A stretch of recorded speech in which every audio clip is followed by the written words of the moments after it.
Welcome back, everybody, for another deep dive. This time, we're going to be tackling the legacy of Ian Foster, Oh, yeah. the former All Blacks coach, and we're really going to be focusing on, post the 2023 Rugby World Cup. hmm What a roller coaster ride It was. for him, wasn't it? I mean, triumphs, yes, but also Yeah. some really, really harsh public scrutiny, and that whole saga with his successor being named way too early. Yeah. I mean, it was Ludicrous. a unique situation, wasn't it? Just the pressure of coaching the All Yeah. Blacks.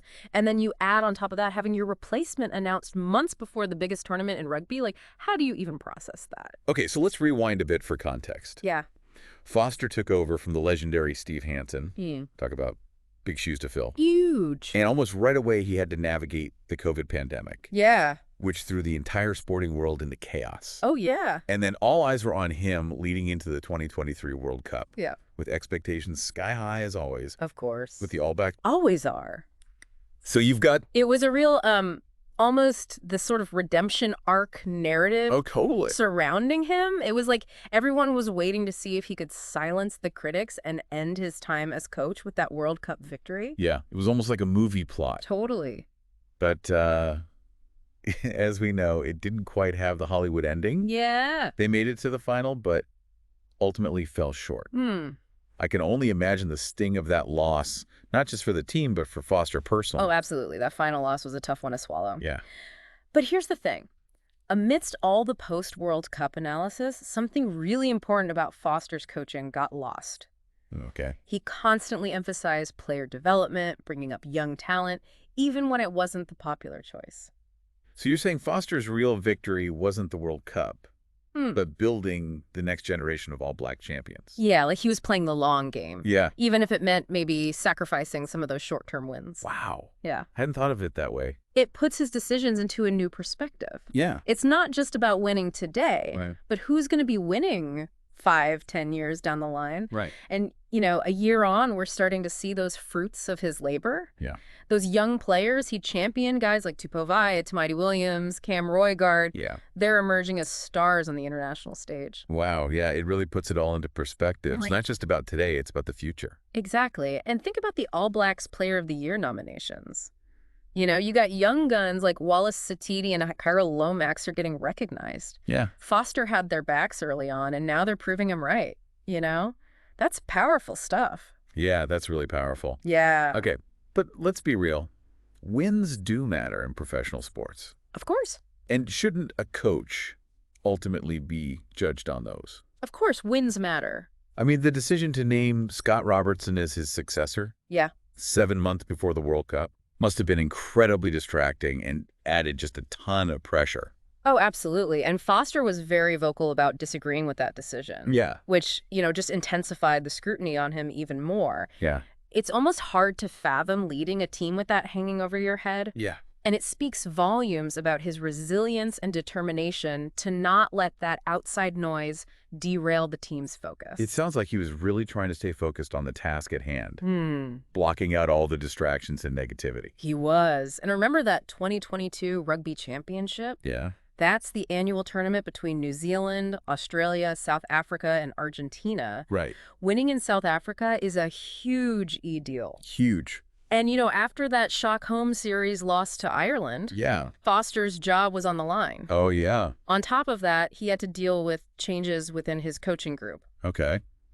Talk about a pressure cooker. So despite all these challenges, he managed to maintain the team support. He did. That says a lot about his leadership qualities, It. especially during times of immense pressure. Yeah. It makes me think about the unseen aspects of coaching, like building trust and fostering a strong team culture. Yeah. Those things don't always show up in the stats, Yep. but they're vital for long-term success, wouldn't you say? You're absolutely right. And it's these often overlooked aspects of Foster's coaching that might end up being his most significant contributions. So instead of just focusing on the final score of the World Cup, we need to take a closer look at the specific decisions Foster made, Yeah. the challenges he faced, and how he navigated them all. Right. Because it's in those details that we might uncover the true legacy of his time as All Blacks coach. Yeah, let's dig into that. Let's dig into that next. Let's do it. All right, so let's rewind back to that 2022 Rugby Championship. Okay. Remember, that's the annual tournament between New Zealand, Australia, South Africa, and Argentina. And winning in South Africa, is a huge AE deal in the rugby world. Oh, yeah, massive. So Foster, after that Stockholm series, lost to Ireland. Yeah. His position was really precarious. Things were looking pretty bleak for him at that point. They It would have would. been easy to just crumble under that pressure, Oh, absolutely. but he didn't. He didn't. Instead, he makes some changes to his coaching team, bringing in some fresh perspectives. Yeah, It takes guts to admit you need to switch things up when you're in that kind of spotlight. totally. He could have easily dug his heels in and stuck with the same approach. Yeah. But he chose to adapt, and you know what? What? It worked. They went on to secure a win in South Africa, Wow. which was a massive statement. Yeah. It showed that Foster and the team were able to learn from their mistakes and bounce back stronger. Yeah. That's a great example of his leadership shining through. But even with that crucial victory, the pressure didn't completely vanish. No, it didn't. And then, as we mentioned earlier, came the bombshell announcement about Scott Robertson taking over as coach. It's hard to imagine the kind of mental fortitude it would take to lead a team with that hanging over your head. Exactly. And remember, Foster publicly disagreed with the timing of that decision. He did, yeah. He felt it was an unnecessary distraction for the team, especially with the World Cup looming. So he's trying to prepare for the biggest tournament of his career, Yeah. all while knowing his successor is already waiting in the wings. Yeah. That must have been incredibly challenging to deal with, both for him personally and for the team as a whole. Absolutely. Yeah. It would have been easy for the team to lose focus, to start questioning everything. Yeah. But Foster managed to keep them on track, even with all that external noise. He stuck to his vision, his belief in developing those younger players, his commitment to building a team for the future. Wow. Felt like he was playing chess while everyone else was playing checkers. Yeah. He knew that he needed to keep his eye on the long-term goal, even if it meant weathering some storms in the present. Totally. But didn't he say something along the lines of like, I've moved on, but I haven't forgotten after the whole ordeal? He did, and it really highlights the weight of expectation that All Blacks coaches carry. Yeah. They're constantly under scrutiny, judged by the entire nation. Yeah. Every decision they make is analyzed to the nth degree. But Foster remained focused on the task at hand, even when it would have been, completely understandable to let the pressure get to him. It's remarkable, really. Yeah.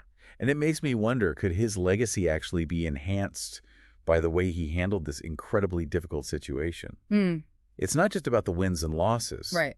but about the character he displayed, the resilience he showed in the face of adversity. That's a great point. What if his true legacy isn't just about player development or reaching the World Cup final, but about demonstrating those qualities of leadership and perseverance on such a public stage? Yeah. That's something that can inspire not just future All Blacks, but anyone facing challenges in their own lives. Yeah, it's almost like his story becomes even more compelling because of the obstacles he overcame. It wasn't a smooth ride. Right. There were bumps along the way. Yeah. But he navigated them with a level of grace and determination that's truly admirable. It makes you think about how we define success, doesn't it? It absolutely does. Yeah. Maybe true success isn't just about reaching the top of the mountain, but about how you handle the climb itself. Yeah. The lessons learned, the character built, the impact you have on others along the way. Those things matter just as much, if not more. Okay, so we've talked about the challenges, the controversies, the long-term vision, Yeah. but we can't fully understand Ian Foster without understanding his own perspective on all of this, right? Right. What has he said about his time as All Blacks coach, his approach to leadership, and the legacy he hopes to leave behind? Well, It feels like to really get a sense of Foster's legacy, we need to hear it from the man himself. yeah. What has he said about his experience? Well, what's striking is Foster's reflection on his time with the All Blacks. He doesn't shy away from the intense pressures and unique challenges he faced, Right. but he also emphasizes the positives, especially the growth he saw within the team. He must be incredibly proud to see those young players that he championed now taking center stage in the rugby world. Oh, yeah. That's got to be a deeply satisfying feeling for any coach. He's spoken about how witnessing their development gives him immense satisfaction, Yeah. a sense that his efforts were worth it. Yeah. Even if the results weren't always immediately obvious, he always believed in their potential. It really shows the power of a coach's belief in their players. Hmm. To see that potential and nurture it even when others might have doubts is a special kind of leadership. Absolutely. He was never afraid to take those calculated risks, giving young players the opportunity to shine even on the biggest stage. Yeah. That takes a lot of courage, especially when you're under the microscope, like All Blacks coaches constantly are. It's like he had this unshakable faith in his vision for the team. Yeah. Despite the setbacks, the controversies, the constant scrutiny, he never wavered in his commitment to building a team for the future. He was playing the long game, you could say. Thinking about the team's success, not just in the next match or even the next year, Right? but 5, 10 years down the line. Yeah. And that's a legacy that will continue to unfold as those players reach their full potential. It's a legacy that goes beyond trophies and accolades. It's about building a foundation for sustained success. Yeah. Developing not just individual players, but a culture of excellence Right. that will benefit the All Blacks for years to come. Precisely. It's about leaving the jersey in a better place than you found it, as they say in rugby. Yeah. And I think it's safe to say that Ian Foster did just that. So as we wrap up this deep dive, Okay. what's the key takeaway for our listeners? How should we understand the complex legacy of Ian Foster?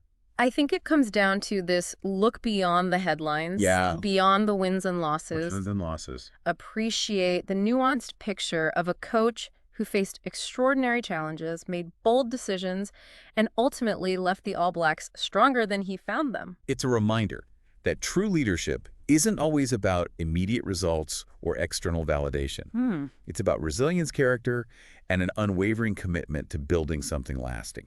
And sometimes it's about planting seeds that may not fully blossom until long after you're gone. That's an incredible thought to end on. The full impact of Ian Foster's coaching may not be fully understood for years to come. It'll be fascinating to watch how those young players he championed continue to develop and shape the future of the All Blacks. It will indeed. So to our listeners, keep questioning, keep exploring, and keep diving deep into the stories behind the headlines. Yeah. There's always more to learn and more to appreciate. Until next time, keep diving deep.